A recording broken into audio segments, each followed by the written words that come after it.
उनका गला खुली हुई कब्र है। मृत्यु उनके मुंह से आती है जब वो बात करते हैं। गुस्सा, कड़वाहट, लोगों पर चिल्लाकर बात करना, एक खुली कब्र है। और मृत्यु की दुर्गंध आती है। आप एक मरे हुए व्यक्ति को देखते हो, अगले दिन भी दुर्गंध शुरू हो जाती है। सोच कर देखिए, अगर एक व्यक्ति बहुत समय से मरा हुआ है एक खुली कब्र में, वो जो दुर्गंध है, हमें यह मानना है कि हमारे शब्द ऐसे ही है, हमारे मुंह से यही आता है। उनके जीवों से उन्होंने छल किया है। वे लोगों को यह छवि लोगों को दिखावा करना क्या है कि मैं एक पवित्र व्यक्ति हूं।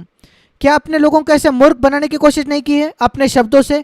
सारे धार्मिक विषयों में बात करना, आत्मिक विषय में बात करना, कि लोग सोचे कि आप आत्मिक हो, आप धार्मिक हो। ऐसे कलीसिया में यह हो सकता है। वो उनके होठों में सांपों का विष है। जो सांप होता है अचानक डसता है, और यह अद्भुत है कैसे सांप की जो जबान है वो बाहर आती है बहुत जल्दी। वो इतने जल्दी तीव्र तौर पर बाहर आती है, आपको लगता है वो बहुत दूर है, पर नहीं, पर वो डस जाता है आपको। हम भी ऐसे ही है। सब कुछ अच्छा चल रहा है घर पर, अचानक वो जो विष है आता है किसी के मुंह से। बाइबल यही बताती है, हमारा मुंह कड़वाहट से भरा हुआ है, श्राप से भरा हुआ है। शायद हम श्राप नहीं देते, पर कड़वाहट। उनके पांव लहू बहाने को फुर्तीले हैं। दूसरों के लिए बुरा कहना वही है लहू बहाना। आपको कोई चाकू उठाने की जरूरत नहीं, आपके शब्द ही पर्याप्त है। कई बार एक चाकू से भी ज्यादा तीखे होते हैं शब्द, वो फुर्तीले हैं। आप ऐसा बात नहीं करोगे आपके बेटे या बेटी के बारे में, नहीं नहीं। यद्यपि वे कुछ बुरा करे तो वो मेरी बेटी है, वो मेरा बेटा है, नहीं नहीं, उसके विषय में ये नहीं करूँगा। पर कोई और है, किसी और के बच्चे हैं, तो हम तुरंत तैयार हो जाते हैं सब कुछ उनके विषय में कहने के लिए। उनके पांव लहू बहाने को फुर्तीले हैं, उनके मुंह विशेषकर। उसका परिणाम क्या है? नाश 16 वचन, और क्लेश उनके मार्गों में है। और जो शांति का मार्ग है वो नहीं जानते, कुशल का मार्ग नहीं जानते। उनका घर सिद्ध शांति का घर नहीं है, 24 घंटे दिन के, जैसे होना चाहिए एक परमेश्वर की संतान के घर में। क्या आप जानते हो जब कभी यीशु मसीह उस लोगों को मिलने आता था, क्या आप जानते हो उसके पहले शब्द क्या होते हैं? शांति आपको मिले, आपको शांति मिले। और शुरुआती जो चेले थे वो एक दूसरे को ऐसे ही मिलते थे। कई देश हैं आज भी मसीह एक दूसरे को मिलते हैं शांति के साथ, पर मैंने देखा है कि वो शांति कहने के बाद एक दूसरे के साथ लड़ने लगते हैं। वो बस एक रीति रिवाज बन गया है, शांति और आइए अब हम लड़ेंगे। मुझे आपके विषय में कुछ बताना है, ये एक रीति रिवाज बन गई है। और इन सारे बातों का सारांश है 18 वचन में। उनके आंखों के सामने परमेश्वर का भय नहीं है। परमेश्वर का भय मतलब उसका एक आदर, गहरा आदर परमेश्वर के लिए। अधिक अधिक, जैसे मैंने मनन किया है कि क्यों कई मसीही ऐसे विजय के जीवन में नहीं प्रवेश करते हैं। और मैं अभी भी पाता हूं हमारे सीएफसी कलीसियाओं में अधिकतर जो लोग हैं उन्होंने गंभीरता से नहीं लिया है एक विजय के जीवन में प्रवेश करने के लिए, क्योंकि मैंने देखा है, हाँ उनको वरदान मिले हैं पवित्र आत्मा से भरने का और अन्य भाषा बात करना, उन्होंने कई सत्यों को समझ लिया है, पर मैंने कहा प्रभु क्यों ऐसा है अब भी? और जो उत्तर मुझे प्राप्त हुआ, पवित्रता सिद्ध सिर्फ तभी किया जा सकता है परमेश्वर के भय में। परमेश्वर का भय उनके सामने नहीं है। उन्होंने कई मसीह अनुभवों को पाया है, उन्होंने कई सत्यों को समझा है। आइए हम इस वचन को देखें, 2 कुरिन्थियों उसका 7वां अध्याय।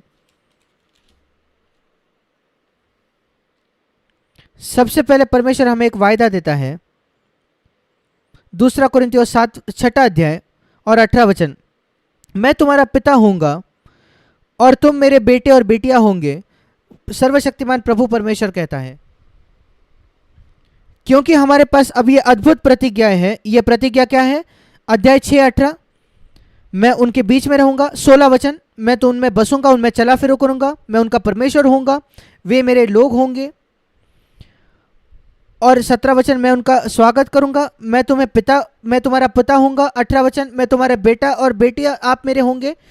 इस वजह से हमें क्या करना है? आइए 7वां अध्याय 1 वचन, हम अपने आप को शरीर और आत्मा की सब मलिनता से शुद्ध करें। मुझे याद आता है इन सर्जन्स का, डॉक्टरों का, जो एक सर्जरी करने जाते हैं। मैं नहीं जानता, आप जानते हो क्या वो क्या करते हैं? वे जाकर अपने हाथों को धोते हैं। हम जैसे हाथ धोते हैं वैसे नहीं, वे हाथ धोते ही रहते हैं। मैं नहीं जानता कितने मिनट, 10 मिनट वे अपने हाथों को धोते रहते, क्योंकि वे नहीं चाहते एक छोटा भी जंतु बच जाए। वे एक व्यक्ति के शरीर को काटने वाले हैं, और अगर एक जंतु उनके हाथों से उसके शरीर में जाएगा, वो व्यक्ति मर जाएगा। वो इतने सतर्क होते हैं, सावधान होते हैं। वही चित्र मुझे मिलता है। आइए हम अपने आप को शरीर और आत्मा की सब मलिनता से शुद्ध करें और अपने परमेश्वर के पवित्रता को सिद्ध करें। कैसे? परमेश्वर के भय रखते हुए। कई लोगों को लगता है परमेश्वर का भय ये पुरानी वाचा का शब्द है, हमारे लिए परमेश्वर का अनुग्रह है। मैं आपको कुछ बताना चाहता हूं। पहले जो शिष्य थे मसीह के, उन्होंने 30 वर्ष बिताए अपने घर पे, मसीह के शिष्य बनने के पहले, यीशु के शिष्य बनने के पहले। क्या आप जानते हो 30 वर्ष उन्होंने क्या सुना अपने घर में अपने माता पिता से? क्योंकि वो यहूदी बच्चे थे। पतरस, अंद्रिया, यूहन्ना, याकूब, मत्ती, उनके सब अच्छे यहूदी माता पिता होंगे, मेरा विश्वास है। और उनको एक चीज सिखाई गई, परमेश्वर का भय ज्ञान का आरंभ है, बुद्धिमानी का आरंभ है। उन्हें सिखाया गया परमेश्वर का भय रखना, परमेश्वर का आदर करना। माता पिता अपने बच्चों अपने माता पिता की आज्ञा मानो, क्योंकि आपको परमेश्वर का भय रखना है। कभी व्यभिचार मत करो, क्योंकि आप परमेश्वर का भय रखते हो। कभी झूठी गवाही नहीं देना अपने पड़ोसी के खिलाफ, क्योंकि आप परमेश्वर का भय रखते हो। कभी हत्या न करना, क्योंकि आप परमेश्वर का भय रखते हो। बच्चों, अपने माता पिता का आदर कीजिए, क्योंकि आप परमेश्वर का भय रखते हो। मूर्ति पूजा न करना, क्योंकि आप परमेश्वर का भय रखते हो। परमेश्वर का नाम व्यर्थ में ना लेना, क्योंकि आप परमेश्वर का भय रखते हो। उन्होंने वर्षों तक, सालों तक ये सुनते रहे। आपके जो फरीसी जैसे जो अगुए हैं कलीसिया में, शायद वो गलत सिखाते होंगे, पर उनके विषय में बुरा ना कहे। भय रखो, परमेश्वर का भय रखो। और 30 वर्ष ये सुनने के बाद पेंटिकॉस्ट के दिन उन्होंने परमेश्वर के अनुग्रह का अनुभव किया, और इस वजह से वो इतने अच्छे जीवन को जी पाए। पर उसके बाद जब उन्होंने सुसमाचार का प्रचार किया, वे सुसमाचार ऐसे कई लोगों को प्रचार करते थे जो कभी परमेश्वर का भय नहीं जानते थे, और सबसे पहले वो परमेश्वर का अनुग्रह सुनने लगते हैं। मुझे लगता है हम में से हर एक के विषय में यह सच है। आपने परमेश्वर के अनुग्रह के विषय में सुना, परमेश्वर का भय सीखने से पहले। हाँ, परमेश्वर का भय ये पुराना नियम है नहीं। 2 कुरिन्थियों 7वां अध्याय ये पुराने नियम में नहीं है।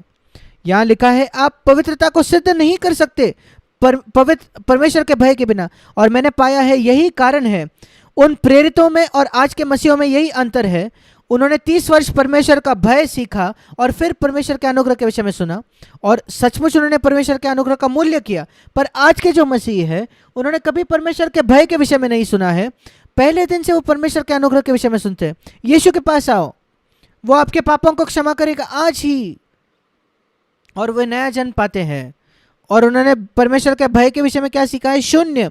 पर वे परमेश्वर का अनुग्रह सीखते हैं जो क्षमा पाते हैं। उनके सारे गंदे पाप एक ही क्षण में, 30 वर्ष वे पाप में जिए, और उन्होंने मसीह को स्वीकार किया, और वो सब कुछ मिटा दिया जाता है। वो कहते हैं धन्यवाद हो प्रभु का, मैं एक पापी हूं, अनुग्रह से बचाया गया। परमेश्वर के भय के विषय में वो क्या सीखे? शून्य। और इसलिए अगले 20-30 वर्ष वो संघर्ष करते हैं, हारे हुए परमेश्वर से मांगते हैं मुझे क्षमा करो, हारे हुए परमेश्वर से मांगते हैं मुझे क्षमा करो। मेरे भाइयों बहनों, यही कारण है क्यों आप इतने हारे हुए हो और आपका जीवन इतना गहरा ही नहीं है। मेरा जीवन भी ऐसा ही था। मैं कभी परमेश्वर का भय नहीं सीखा। मेरे यहूदी माता पिता नहीं थे, नहीं, हम सब नई वाचा के लोग हैं, नए नियम के लोग। परमेश्वर का अनुग्रह, परमेश्वर का अनुग्रह। और फिर आप सीखते हो कि आप पवित्रता को सिद्ध नहीं कर सकते परमेश्वर के भय के बिना। परमेश्वर का भय है संवेदनशील होना, कि तुरंत हम जान जाते हैं। जैसे एक अगर सुई आपको टोचती हो तो एक छोटी अगर चींटी भी आकर आपको काटती है, आप तुरंत जान जाते हो। वैसे ही हम परमेश्वर के भय को जानते हैं, छोटी बात आप तुरंत जान जाते हो। ये 100% सच नहीं था जो आपने कहा। क्या आपको कभी ये महसूस हुआ है